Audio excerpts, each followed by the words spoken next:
ये जमावड़ा उस दौर में हो रहा है जब 71 साल का एक बूढ़ा आदमी देशभक्ति के नाम पे प्रधानमंत्री बन के सरकार चला रहा है और 24 साल का नौजवान रिटायर हो जाएगा और फिर उनको ना पेंशन मिलेगी ना दूसरा कोई रोजगार मिलेगा और फिर वो हथियार चलाना सीख के जब वापस आएंगे फिर वो इस देश में क्या कोहराम मचाएंगे जब उनको बेरोजगारी से जूझना होगा, जब उन्हें गरीबी से जूझना होगा।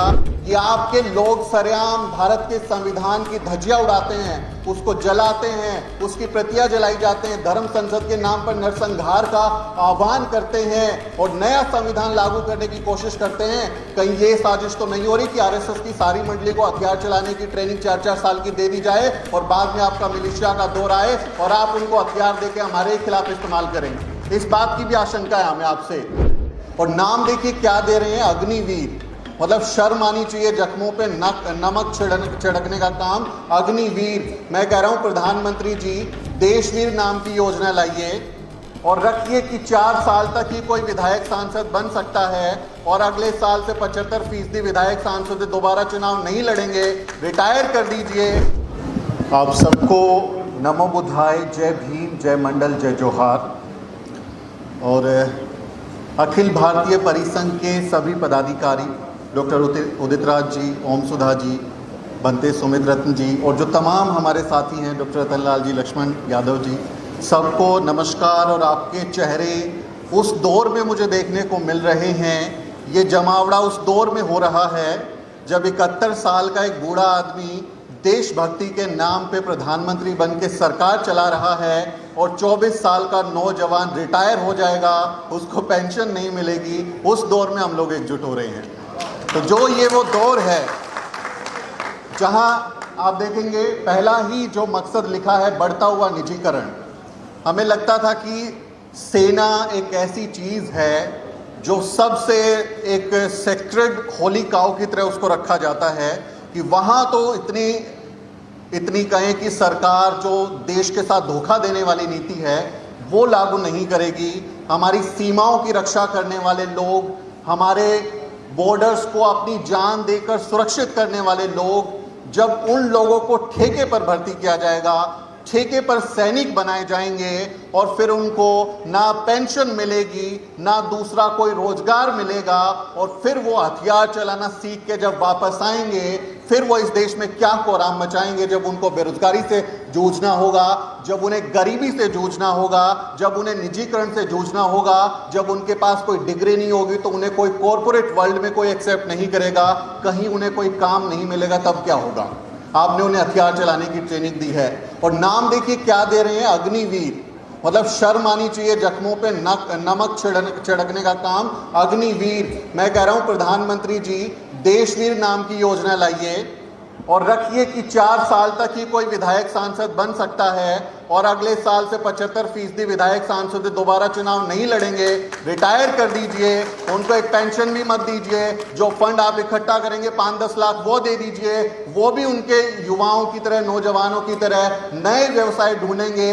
उन्हें सस्ता लोन देने की भी सुविधा शुरू कर दीजिए, उन्हें ब्याज मुक्त कोई सुविधा दे दीजिए, वो भी नए धंधे शुरू कर लेंगे जैसे आपने इस देश के युवाओं के लिए शुरू किया है। तो ये वो दौर है जब सब कुछ बेचने के लिए तैयारी है। जो कहते थे कि मैं देश नहीं बिकने दूंगा, सौगंध मुझे इस मिट्टी की, मैं देश नहीं बिकने दूंगा, आज सब चीजों की सेल लगाकर बैठे हुए हैं। जैसे रेहड़ी होती है, रेहड़ी पर आप फल लेंगे, सब्जियां मिलेंगी, सारी कंपनियां, हवाई अड्डे, हवाई जहाज, रेलवे, सब कुछ बेच दे रहा है और वो आदमी कहता है कि मैं देश नहीं बिकने दूंगा। देशभक्ति के नाम पर सब कुछ लूट रहे हैं, आपको बोलने नहीं दे रहे, आपको विरोध नहीं करने दे रहे, आपको जेलों में डाल देते हैं, आपके ऊपर कार्रवाई करते हैं। ऐसे दौर में इस तरह के आयोजन हमें एक उम्मीद की नजर आते हैं, एक उम्मीद बनाते हैं कि अभी शायद उतना बुरा दौर नहीं आया है, इसलिए उठ खड़ा होना चाहिए, एकजुट हो जाना चाहिए, बोलना चाहिए कि ये हम बर्दाश्त नहीं करेंगे। इसलिए परिसंघ ने जो ये कार्यक्रम किया है, इसके लिए मैं उनका आभार व्यक्त करता हूं कि आपने जो ये जमावड़ा किया है, मुझे उम्मीद है ये लोग कुछ ना कुछ सीखेंगे, आगे बढ़ेंगे, काम करेंगे और हमारे देश में जो इस समय नाइंसाफी हो रही है उसके खिलाफ बोलेंगे, क्योंकि इसका सबसे बड़ा शिकार हमारे लोग हैं। सबसे ज्यादा हकमारी हमारे लोगों की होती है, SC ST OBC माइनॉरिटी समाज, पसमानदा समाज के लोगों के खिलाफ जो एक षड्यंत्र बनाया जा रहा है, और ये षड्यंत्र हमें RSS की तरफ भी लेके चलता हुआ दिखता है। मैं तो इस बात की भी आशंका जाहिर करता हूं, इस मन से बड़ी जिम्मेदारी के साथ बोल रहा हूं कि आपके लोग सरेआम भारत के संविधान की धज्जियां उड़ाते हैं, उसको जलाते हैं, उसकी प्रतियां जलाई जाते हैं, धर्म संसद के नाम पर नरसंहार का आह्वान करते हैं और नया संविधान लागू करने की कोशिश करते हैं। कहीं ये साजिश तो नहीं हो रही कि RSS की सारी मंडली को हथियार चलाने की ट्रेनिंग 4-4 साल की दे दी जाए और बाद में आपका मिलिशिया का दौर आए और आप उनको हथियार देके हमारे खिलाफ इस्तेमाल करें? इस बात की भी आशंका है हमें आपसे। तो हमें ये इस क्रिटिकल टाइम में, इस बहुत इंपॉर्टेंट समय में इस बात को समझना होगा कि ये सिर्फ एक फैसला नहीं है, हम सबके ऊपर बहुत पीढ़ियों तक को उस पर प्रभाव डालने के फैसले होते हैं। तो हमें ये बात समझते हुए जिम्मेदारी के साथ अपना काम करना चाहिए।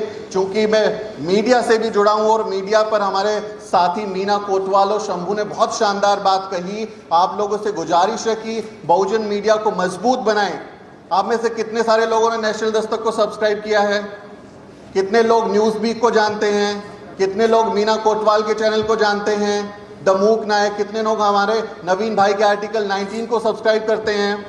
फ्री में होता है, कुछ नहीं करना, कोई पैसा नहीं देना, सिर्फ ये समर्थन देना है कि जो अंबेडकर नामा हमारे रतनलाल साहब तो जेल में घूमे आए, उसकी वजह से ये लग रहा है कि फेसबुक पोस्ट की वजह से गिरफ्तार हुए थे, ये जो काम कर रहे थे उसकी वजह से गिरफ्तार हुए थे। तो फ्री में करना है आपको, अपने लोगों का समर्थन, कोई पैसा नहीं देना, कुछ नहीं देना, समर्थन कीजिए। और जो हमारे हमसे पहले जो है डॉक्टर उदित राज जी ने एक शानदार बात कही जब मैं उनको सुन रहा था कि जो लेग पुलिंग हम लोग करते हैं, हमें बाकी लोगों से तो बाद में लड़ना है, पहले अपने लोगों से लड़ना है।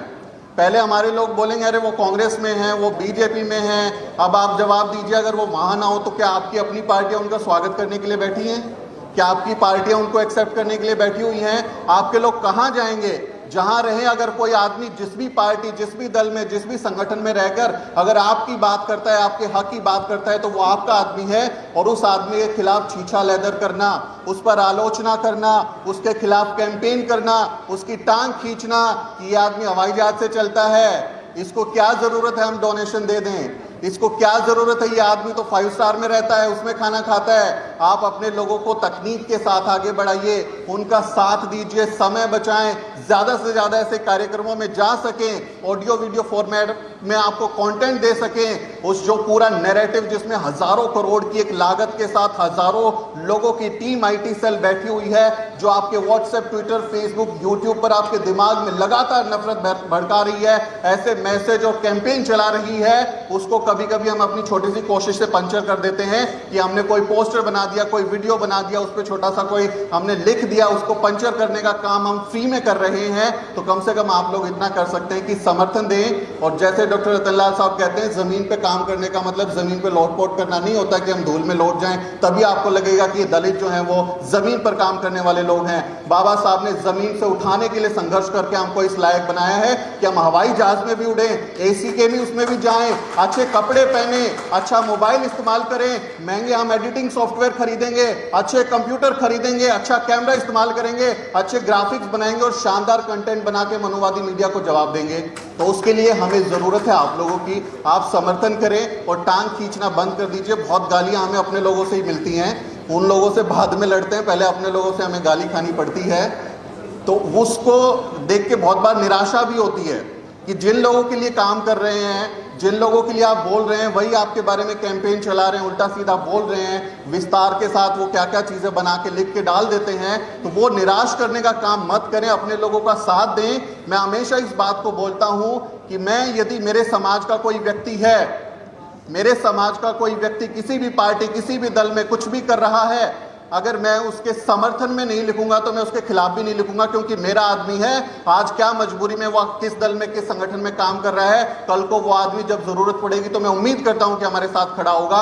इसलिए कम से कम अपने लोगों के अगर खिलाफ, आप उनके पक्ष में कुछ नहीं लिख रहे हैं, उनके समर्थन में कैंपेन नहीं चला रहे हैं, तो कम से कम उनको गालियां देना बंद कर दीजिए, उनको उनकी टांग खींचना बंद कर दीजिए, उनके खिलाफ नैरेटिव चलाना बंद कर दीजिए, क्योंकि वो कहीं ना कहीं आपके समाज का काम कर रहे हैं और वो पर्दे के पीछे भी आपके लोगों की मदद करते हैं। हम लोग जानते हैं किस तरह से उन संगठनों में, पार्टियों में रह के भी वो कुछ कुछ अपने लोगों की मदद करते हैं। जब आपके लोग वहाँ होंगे ही नहीं, जब वहाँ आपका कोई प्रतिनिधि होगा ही नहीं जो अम्बेडकरवादी नहीं होगा, तब आप क्या करेंगे, ये भी समझने वाली बात है। मौके नहीं मिलते, बार बार जिन लोगों को मिले हैं वो शानदार काम कर रहे हैं, इसलिए उनकी आलोचना करने से कोई फायदा नहीं होगा।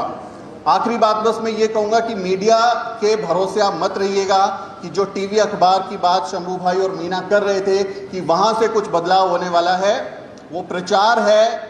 वो उनको बता दिया जाता है, शाम को व्हाट्सएप पे मैसेज आ जाता है किस पे 5 बजे आपको दंगल करना है, ताल ठोकनी है, और किस पे आपको कौन से प्रवक्ता से क्या बुलवाना है। वो सब वहाँ हेड ऑफिस से जो है वो चैट आ जाती है। आपको मालूम होगा अर्नब गोस्वामी और प्रकाश जावड़ेकर की जब वो चैट लीक हुई थी तो उसमें क्या था, वो क्या जिक्र कर रहे थे।